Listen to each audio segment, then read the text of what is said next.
बताने के लिए कि ऑल इंडिया माइनॉरिटी एसोसिएशन आने वाले वक्त में सिर्फ पश्चिम बंगाल ही नहीं, पूरे हिंदुस्तान के माइनॉरिटीज का हर वो लड़ाई लड़ने वाला है जो माइनॉरिटीज की जिसकी जरूरत। भाइयों साथियों, ऑल इंडिया माइनॉरिटी एसोसिएशन सिर्फ 6 साल में इतने लोगों तक पहुंच चुका है कि सिर्फ पश्चिम बंगाल ही नहीं, पूरे हिंदुस्तान के लोग जानने के लिए उत्सुक हो रहे हैं। लोग पूछते हैं कि वो कौन सा संगठन है, एक नॉन पॉलिटिकल संगठन जो पश्चिम बंगाल के पांचकुड़ा से स्टार्ट हुआ और आज बिहार होता हुआ, दिल्ली होता हुआ, मुंबई होता हुआ हैदराबाद तक पहुंच गया। आज हम लोग यहां पे इकट्ठे हुए हैं, लाखों की तादाद में लोग यहां पे पहुंच चुके हैं।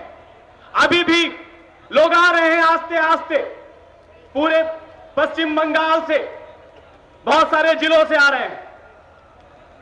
क्यों आ रहे हैं यहां, क्यों इकट्ठे हुए हैं यहां पर, क्या जरूरत पड़ी सैयद खालिद अली साहब को, क्या जरूरत पड़ी हमारे रूहुल अमीन भाई साहब को कि आपके लिए, आपकी लड़ाई लड़ने के लिए तैयार हो। जरूरत है हमारे दोस्तों भाइयों, जरूरत है, क्योंकि हिंदुस्तान में माइनॉरिटीज की हालात जब बुराई की तरफ देखेंगे, माइनॉरिटीज की हालात जब आप जेल की तरफ देखेंगे, माइनॉरिटीज की हालात जब आप एजुकेशन की तरफ देखेंगे, माइनॉरिटीज की हालात जब आप बेरोजगारी की तरफ देखेंगे, तो वहां पर माइनॉरिटीज बदलकर मेजॉरिटी में चला आता है। हिंदुस्तान की आबादी में हमारी आबादी माइनॉरिटीज, लेकिन जेल की आबादी में हम वहां पे अक्सरियत में गिने जाते हैं, जेल में हम वहां पे मेजॉरिटी में है। क्यों है ऐसा? हिंदुस्तान की आबादी में हमारी तादाद माइनॉरिटीज में, अकलियत में, और बेरोजगारी की अगर जनगणना की जाए तो हमारी तादाद मेजॉरिटी में गिनी जाती है। इसलिए हमें जरूरत है पढ़े लिखे लोगों में। हिंदुस्तान की आबादी में हमारी तादाद अकलियत में गिनी जाती है, लेकिन अगर पढ़े लिखे लोगों की बात करें तो हमारी तादाद मेजॉरिटी में चली आती है। वहां पर तुरंत जो है सो उल्टी गिनती शुरू हो जाती है। आज की जो हालात है, ऑल इंडिया माइनॉरिटी एसोसिएशन एक नॉन पॉलिटिकल संगठन, इसे किसी भी कोई भी पॉलिटिकल पार्टी से कोई लेना देना नहीं, लेकिन जो हिंदुस्तान की अभी का जो माहौल बनाया जा रहा है, खासकर माइनॉरिटीज में जो सबसे बड़ा तबका है, उनके खिलाफ, वो बहुत ही शर्मनाक। क्या है भाई, ये देश हमारा, देश की आजादी में हमारे बाप दादाओं ने खून बहाई। बात बात पे कह देते हैं लोग पाकिस्तान चले जाओ। क्यों भाई, क्यों चले जाए पाकिस्तान? ये देश हमारा है भी या नहीं? टॉलरेंस अगर सीखना है,